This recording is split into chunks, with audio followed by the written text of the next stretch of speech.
बेमौसम बरसात से किसानों की हालत खराब।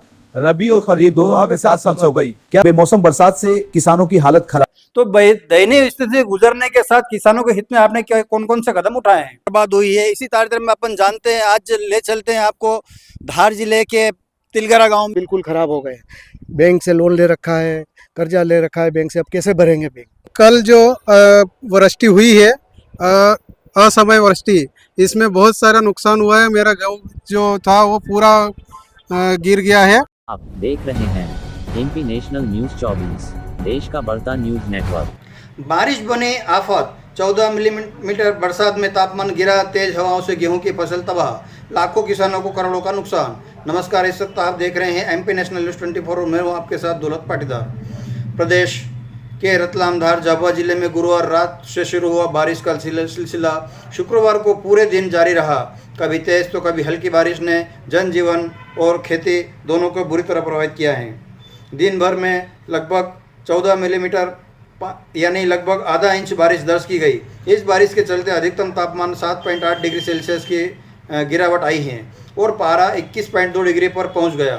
हालांकि मौसम विभाग के अनुसार आज और कल आसमान में बादल छाए रहेंगे और बारिश की संभावना कम है और तापमान में बढ़ोतरी हो सकती है। लेकिन इस बारिश और तेज हवाओं ने किसानों की उम्मीदों पर पानी फेर दिया है।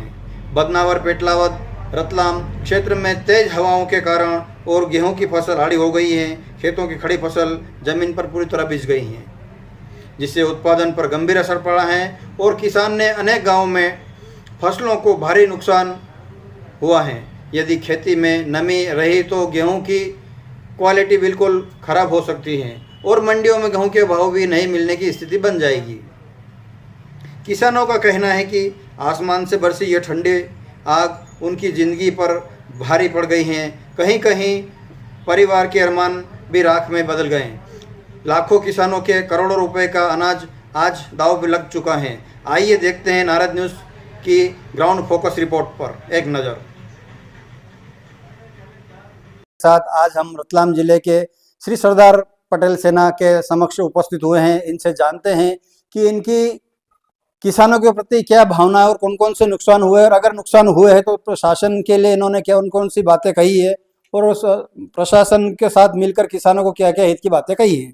सर्वप्रथम भैया, मैं आपसे जानना चाहूँगा, आज प्रदेश अध्यक्ष के रूप में आज आप मौजूद है। सरदार पटेल सेना को लेकर बड़ी एक रैली निकाली थी और किसानों के साथ आपने एक बड़ा योगदान दिया था और योगदान के साथ आज किसान बड़ी दयनीय स्थिति से गुजर रहा है। तो दयनीय स्थिति से गुजरने के साथ किसानों के हित में आपने क्या कौन कौन से कदम उठाए हैं? किसानों के लिए राष्ट्रीय सरदार पटेल सेना आगामी समय में कई कदम उठाने वाली है। अभी जो अतिवृष्टि के कारण जो नुकसान हुआ है, मेरा सरकार से भी आग्रह है, हमारी जो राष्ट्रीय सरदार पटेल सेना है यह भी इसके लिए कई कदम उठाने वाली है। अभी सरकार का एक मुद्दा है, सरकार ने एक मुद्दा रखा है कि जो भी गेहूं उत्पादक है, जो गेहूं उत्पादक किसान है, वह अगर अपने खेत में गेहूं हार्वेस्टर से कटवाएंगे तो उनको हार्वेस्टर वाले से एग्रीमेंट करवाना पड़ेगा कि वो रीपर भी चलाए उसमें। मेरा यह कहना है कि किसान की स्थिति इस वर्ष की दयनीय है। सोयाबीन की फसल खराब हो चुकी थी, अभी जो गेहूं है इसमें भी प्रकृति का जो प्रकोप है, इसमें कई जगह ओले गिरे हैं, कई जगह अतिवृष्टि के कारण गेहूं की फसल को नुकसान हुआ है। फिर सरकार ये थोपती जा रही है। उनका कहना है हम सैटेलाइट से देख करके केस बनाएंगे, उनके ऊपर उचित कार्रवाई करेंगे। तो मेरा यह कहना है कि सैटेलाइट अभी कहाँ गई? सिर्फ किसान के खेत का धुआं देखने के लिए ही सैटेलाइट रहती है क्या? जब अभी अतिवृष्टि के कारण फसलों का नुकसान हुआ है तो ये देखना चाहिए ना सैटेलाइट से। सिर्फ धुआं देख करके, और धुआं देखने के लिए सैटेलाइट नहीं है, किसानों की वास्तविक स्थिति, किसानों का नुकसान कहाँ कितना हुआ है, ये भी अभी सैटेलाइट से और जल्द से जल्द इसका सर्वे कराए। आम किसान परेशान हैं और आज प्रदेश अध्यक्ष से अपनों ने जाना है कि किसानों को परेशानी चलते सेटेलाइट की बात उन्होंने कही है। जहां किसान पिछली बार रबी की फसल खराब है, खरीफ की खराब हुई है और खराब फसलों को लेकर किसान आक्रोश में हैं और दुखी हैं। इसी के कार्यक्रम में अपन चलते हैं, दो प्रश्न और इनसे पूछ लेते हैं कि क्या आगामी भविष्य को लेकर किसानों के प्रति आपने कौन कौन से कदम उठाए हैं, इसके बारे में बताएं। किसानों के लिए राष्ट्रीय सरदार पटेल सेना जो है कई कदम उठाने वाली है, जिसके अंतर्गत जब जैसे किसानों की फसलें आती है एक्सपोर्ट बंद कर दिया जाता है। पहले तो किसान मर रहा है और एक्सपोर्ट जब बंद हो जाएगा तो फसलों के दाम बहुत कम हो जाते हैं। जब किसान जब भारत का किसान अगर यहाँ की आपूर्ति करने में सफल है, तब इंपोर्ट जो है, इंपोर्ट की कोई आवश्यकता ही नहीं है। अभी हमने देखा कि मक्का को इंपोर्ट कर लिया जाता है। जब जिस फसल का दाम थोड़ा सा किसानों को मिलने को करता है, तब जाकर के इंपोर्ट कर लिया जाता है। अब इस इंपोर्ट के कारण किसान का नुकसान होता है। किसान पहले तो दयनीय स्थिति, प्रकृति का प्रकोप झेलता है। इधर सरकार की नीतियां कुछ ऐसी है कि किसानों को वापस नुकसान होता है। इसके लिए कई मुद्दे जो है राष्ट्रीय सरदार पटेल सेना उठाने वाली है। जल्द ही किसानों के हित में व किसानों के सपोर्ट में राष्ट्रीय सरदार पटेल सेना जल्द ही एक तारीख निश्चित करके ज्ञापन देने वाली है। कई जगह नुकसान हुआ प्रदेश के, आप आज रतलाम जिले से बोल रहे हो कि मध्य प्रदेश में कई जिले, अन्य जिलों से क्या खबरें आपके पास में सरदार सेना के माध्यम से? कई जिलों में ओलावृष्टि हुई है। कई जैसे मंदसौर नीमच जो अफीम का बेल्ट है, इसमें किसानों ने जो अफीम पर चीरा लगा रखा था उसमें भी नुकसान हुआ है। कई जगह तो ये स्थिति है कि खड़ी की खड़ी फसल बर्बाद हो गई है। तो सरकार को जल्द ही इसका सर्वे करा करके उचित मुआवजा किसानों को दिया जाना चाहिए, क्योंकि सरकार का जो मुआवजे का रुख है वो कई बार तो ऐसा रहता है कि 300 रुपए 400 रुपए किसानों का एक बीघा में 300 400 या 500 रुपए डालते हैं। तो 300 400 या 500 रुपए तो इससे ज्यादा तो किसान लेबरों को दे देता है। किसान की दयनीय स्थिति के साथ जो बातें अध्यक्ष महोदय ने बताई, क्या प्रशासन को पूरे प्रदेश या आपके जिले के माध्यम से किसी संबंधित अधिकारी को इसने सूचना दी जाकर कोई कार्रवाई की गई है? अभी जल्द ही इसके ऊपर सेना बड़े अधिकारियों से बातचीत करने वाली है और अभी तक तो कोई सूचना नहीं दी गई है, लेकिन अभी हम जा रहे हैं और कुछ अधिकारियों से मिलकर के इसका जल्द ही सर्वे कराने और जो भी मुद्दे हमने नारद न्यूज के सामने रखे हैं यह हम अधिकारियों को भी अवगत कराएंगे इससे।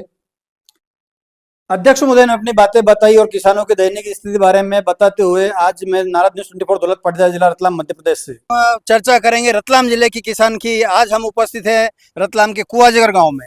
कुआजगर गांव से एक किसान से अपन चर्चा करते हैं कि यहाँ का रतलाम जिले में क्या क्या स्थिति है बरसात के कारण। भैया अपना नाम पता परिचय बता दो। मेरा नाम है केसरलाल पाटीदार, कुआजगर। मैं कुआजगर का रहने वाला हूँ। गेहूँ में बहुत सारा नुकसान हुआ है, लहसुन में भी हुआ है, जामफल और हमारे गांव में तरबूज भी लगे हैं। तरबूज की भी खेती करते हैं, उसमें भी बहुत सारा नुकसान हुआ है। अब क्या करें, ये गेहूँ तो ऐसे बिल्कुल ख़राब हो गए। बैंक से लोन ले रखा है, कर्जा ले रखा है बैंक से, अब कैसे भरेंगे बैंक? और सरकार की कोई राहत मिलती भी नहीं है। सरकार को इस बारे में आपने रतलाम जिले से अवगत करवाया है क्या? करवाया था, सोयाबीन में भी करवाया। सोयाबीन में भी कुछ भी नहीं मिला। सोयाबीन की फसल में भी कुछ नहीं मिला और अभी की फसल में भी इनको कुछ नहीं मिलने के आसार दिख रहे हैं। आपकी कितनी फसल बर्बाद हुई है इस क्षेत्र की? अरे सारी फसल, गेहूं तो अभी बिल्कुल सभी, गेहूं तो पूरे खराब हो गए और सोयाबीन भी खराब हो गए। है क्या फसल में फिर? और कुछ किसानों ने जैसे तरबूज खरबूज भी लगाते हैं, वो भी खराब हो गए इस बारिश में। सारी फसल चौपट होने के साथ रतलाम जिले का किसान भी आम किसान के साथ परेशान है और परेशानी के झेलते इनकी व्यथा बहुत दयनीय बताई जा रही है और असमय बरसात होने से काफी नुकसान हुआ है। हर जिले के तिलगरा गांव में और जानते हैं इन किसानों से कि यहाँ पर क्या क्या नुकसान हुआ है। सर्वप्रथम अपना नाम पता और परिचय बता दें। सोहन पाटीदार नाम है, मेरा निवास तिलगरा में और मैं किसान हूँ।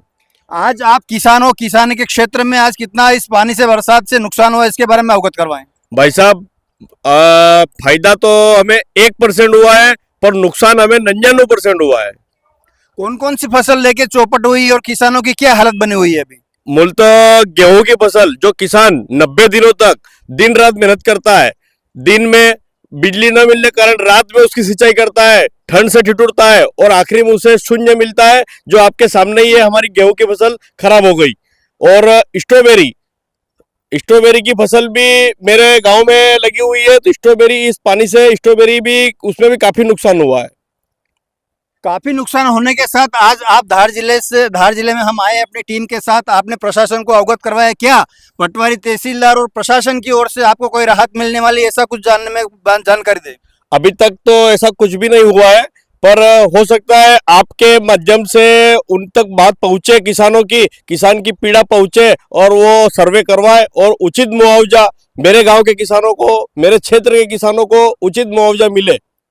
उचित मुआवजा के साथ परेशान है आम किसान और जनता। रबी की फसल भी खराब हुई है, खरीफ की खराब हुई है। इसी कार्यक्रम में हम मिलते हैं आज अगले गांव की ओर चलते हैं। नारद न्यूज़ 24 समाज में चल रहे उठक पटक जाबड़ा गांव का आज एक वर्चस्व बना हुआ है, केंद्र बना हुआ है और केंद्र बनने के साथ आज हम यहाँ पे पहुंचे हैं वर्चस्व गांव में जाबड़ा। और जाबड़ा के तहसील के एक युवा से जानते हैं अपन की यहाँ की फसलों के बारे में जानकारी दें। सर्वप्रथम भैया अपना नाम पता परिचय बताओ। मेरा नाम अमृतलाल पाटीदार है, मैं गांव जावड़ा का रहने वाला हूं। बदनौर तहसील में गांव आता है हमारा। क्या कुछ फसल के बारे में बताएंगे? ये कल जो वृष्टि हुई है, असमय वृष्टि, इसमें बहुत सारा नुकसान हुआ है। मेरा गांव जो था वो पूरा गिर गया है और बहुत ही ज़्यादा नुकसान हुआ है। इस नुकसान को लेकर आपने क्या जाबड़ा क्षेत्र के संबंधित तहसीलदार पटवारी को अवगत करवाया है क्या? हाँ, मैंने कल हमारे यहाँ 2 हलके लगते हैं, दोनों हलके के पटवारी को जानकारी दी थी, तो उन्होंने इस बारे में जानकारी दी है कि तहसीलदार साहब ने वो बीमा क्लेम के लिए बोला है। बीमा क्लेम के साथ बोलने के साथ आपको कोई आश्वासन भी दिया गया होगा कि आगामी भविष्य को लेकर किसानों के प्रति उनकी क्या सहानुभूति रही? उनका कहना है कि आप क्लेम करिए, उसके बाद में जो भी देखा जाएगा आगे जो सर्वे में बताएंगे और जो अधिकारी जो जानकारी निकालेंगे उसके बाद में जो होगा उसका निराकरण किया जाएगा। निराकरण के आश्वासन के साथ प्रदेश में कई जगह फसलें खराब हो चुकी हैं और किसान परेशान हैं। भारतीय किसान संघ ने राजस्व विभाग की शीघ्र सर्वे करवाने की मांग की है। प्रभावित किसानों को मुआवजा देने और फसल बीमा योजना का लाभ सुनिश्चित करने की मांग की है। अब सवाल यह है कि क्या प्रशासन समय रहते सर्वे कर किसानों को राहत देगा या फिर किसान एक बार फिर प्राकृतिक मार में अकेले ही सामना करने के लिए मजबूर होगा। फिलहाल किसान के लिए इतना ही। बने रहिए हमारे एमपी नेशनल न्यूज़ 24 आम जनता की निष्पक्ष आवाज़ के साथ। मैं हूं दौलत पाटीदार। देखते रहिए इस चैनल को और चैनल को लाइक और सब्सक्राइब जरूर कीजिएगा। नमस्कार।